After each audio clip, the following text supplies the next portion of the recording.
I was feeling inspired after another fun coaching call yesterday where I was talking to a business that makes multiple millions of dollars. Believe it or not, sometimes I do help other businesses beyond therapists, but the lesson still applies to you if you're in private practice. And it's actually something I've been wanting to talk about for a long time because it's something we've been addressing a lot with our individual coaching clients and in our boot camp with our boot campers. There are common mistakes that we see happening. And what I loved about my coaching call yesterday was that even in what you could have the most successful revenue, you can still be making these mistakes and it's holding you back.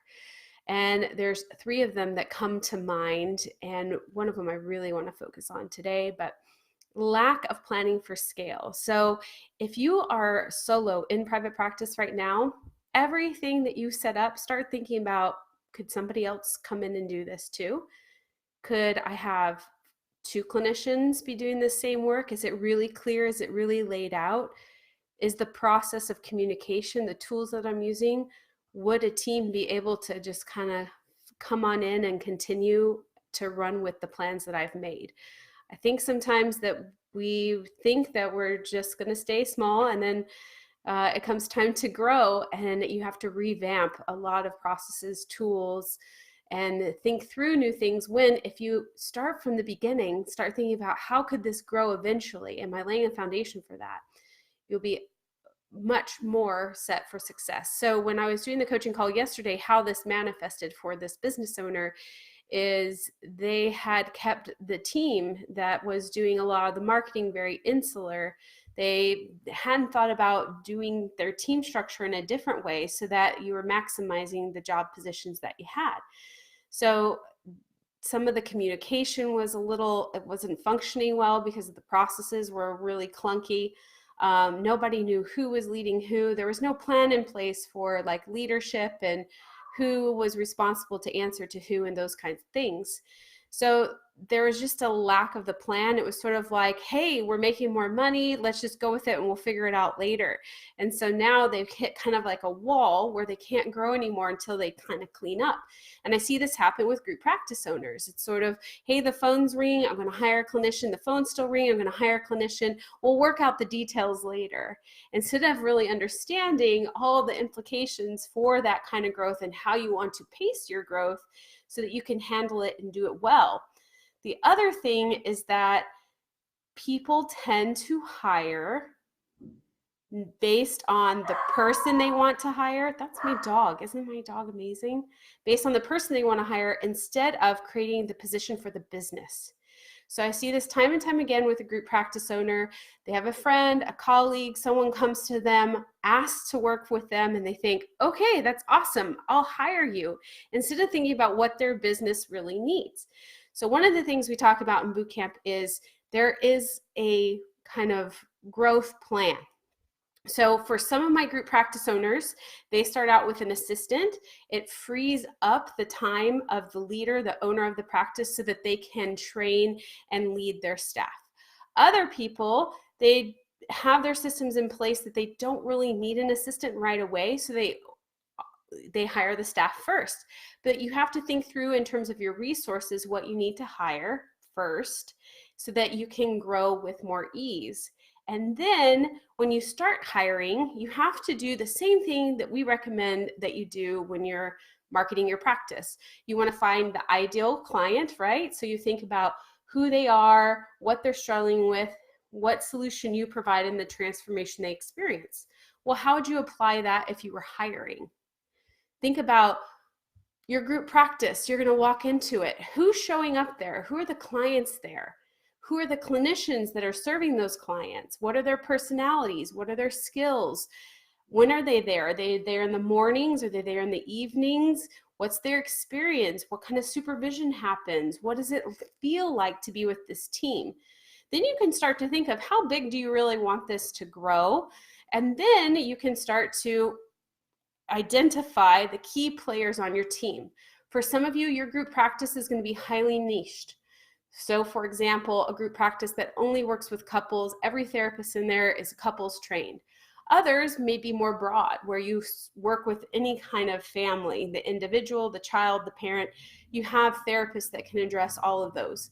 You have to think through the positions first that you need. And then you can start to think about, well, then what's the order in which I fill them?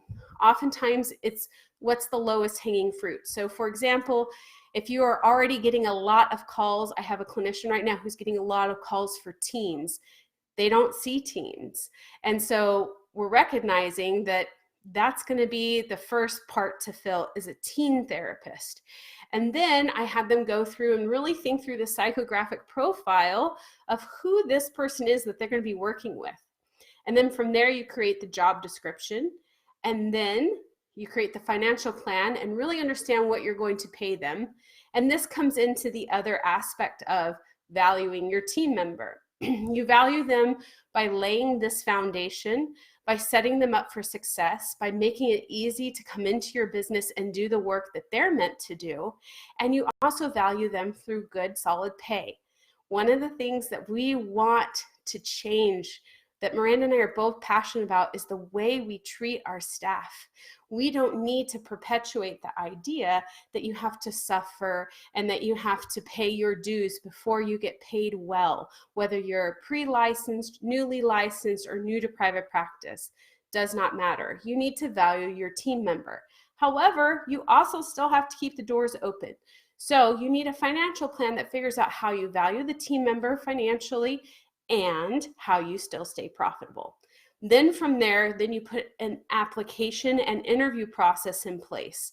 So you create questions that weed out the people that it would not be a good fit. Sometimes it's easier for people to think about what they don't want than what they do want in a position. So you can start there too if that helps. The application will help you just pick the top 3 to 5 people who have applied to interview. And that interview, you're going to create questions again to further drill down to make sure that this person aligns with the job position. Too often, for example, when I was talking to this person yesterday, we were looking at their team and they had basically hired a bunch of friends. It worked for a while, but now the team is needing some more specialized positions. And they were saying, well, maybe I could fit that person in there. Maybe I could. And I was like, no, we need to figure out what the positions are, what the business really needs to do well to serve the community. And then we go through the hiring process. And if you hire that person back into that position, great. And if not, then it's time to restructure and let things go. And that can be so hard. But at the same time, if you want your team to function well, you've got to make the changes. So if you're in group practice, I really want you to think about the positions you need in your business in order for it to do well. You may have an assistant, you may have a clinical supervisor, you may have the clinicians and the different types of clinicians that provide the services. You may have a director of services. You may have a marketing person. There's lots of different positions to think about, but you've really got to come at it from what do you need in order to serve your community well. You create those positions and then you find the right people. You don't let the people dictate what your business is going to become. Otherwise, that's where the chaos sets in. And then when you do bring them on, you value them, which means you lay out the processes ahead of time. You think through what the boundaries are. This is what we do clinically with our clients, right? That's what the informed consent is all about, is saying, hey, I thought about this, and this is at least the basic structure in which we're going to work together. I've done some of the work ahead. That's how I'm showing you that I'm taking care of you and how I'm doing my due diligence and providing the space for you to do what you need to do here in your therapy. Same thing it's going to be as a leader in a group practice. You want to create the structure and say, I've thought through, I put some processes in place. There's things so you don't walk around confused all the time. Oftentimes when we get frustrated with our staff, it's just a lack of communication or a lack of clarity. So something got missed along the way. So it's a good time to go back and review your processes. And let me just say, that stuff is never going to end because things change. Your business grows and the need for different structures will appear as the growth happens. But if you can start planning that ahead of time, You'll reduce a lot of the chaos in your business. So this is something that these areas are things I've seen in all kinds of businesses, not just private practices. We're not unique. We're human. So in a multi-million-dollar business to the tiniest of private practices, I've seen these things where people don't plan ahead. They don't think about putting some processes in place. They don't do the financial planning. They don't think about the avatar, that ideal client or that ideal staff member that they want to hire. And they kind of make decisions and then work their way back to fix. And I just want you to encourage you to be a little bit more proactive and know that every time you hit like a growth spurt, you're going to revamp this each time. So you'll be thinking about new processes. You'll be thinking about new positions as you grow, and then you stabilize for a little while, and then you start to plan for the next phase. And it's a constant cycle that never ends. But I don't want you to have to struggle with it. If I can help you just start to think ahead of time about some things that you can do that'll make growing your private practice much more smooth. So it comes down to processes, intention in who you hire and how you hire, and then how you value that team through providing processes for them, boundaries for them, good supervision, and great pay. Great pay that works for them and for you as the business owner. So that's all I have for today. If you got questions, post them below. I'd love to hear from you. I see some of you guys are on here already. Post your questions below and I'm happy to answer them. But this is about creating a fabulous business that serves both the community, the clients, your staff and employees, and your life.